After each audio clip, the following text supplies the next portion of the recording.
तो अब आप लोगों को ये सोचना है कि ये साइन को जो है आप कॉस में कैसे चेंज करोगे। सबसे पहले मान लेते हैं, तो इसी को मान लेते हैं, ठीक। चलो थीटा बराबर हम लोग मान लिए साइन इनवर्स एक्स, क्लियर है। अब यदि ध्यान से देखोगे तो इस साइड कर लो तो कितना हो जाएगा, साइन थीटा बराबर एक्स। क्या बोले थे, दो ठो है हमारे पास। साइन इनवर्स को यदि हम लेके चलेंगे तो कॉस इनवर्स को लाने का टारगेट बनाएंगे, और यदि कॉस इनवर्स को लेके चलेंगे तो साइन इनवर्स को लाने का टारगेट बनाएंगे। आप खुद देख लो हम किसको लेके चले हैं, साइन इनवर्स को।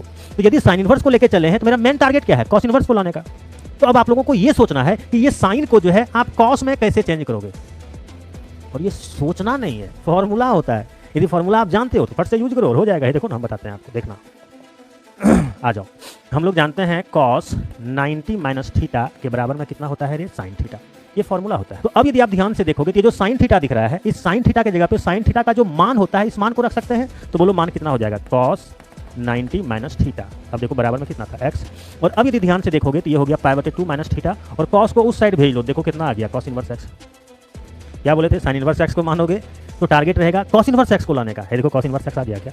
अब यदि आप ध्यान से देखोगे कितना हो गया, π/2, है ना। अब ध्यान से देखो ये माइनस में थीटा है, उस साइड क्या हो जाएगा, प्लस में थीटा, और बाकी छाप लो cos इनवर्स x। यदि आप ध्यान से देखोगे तो ये आपका हो गया π/2 बराबर, ये थीटा दिख रहा है क्या, ये देखो थीटा दिख रहा है, और थीटा का मान मेरे पास क्या है, साइन इनवर्स x। तो थीटा की जगह पे क्या रख दोगे, साइन इनवर्स x, और प्लस में आपका कितना हो गया, cos इनवर्स x। यानी यदि आप ध्यान से देखोगे तो कितना आ गया, साइन इनवर्स x, और प्लस में cos इनवर्स x के बराबर में कितना आ गया, अरे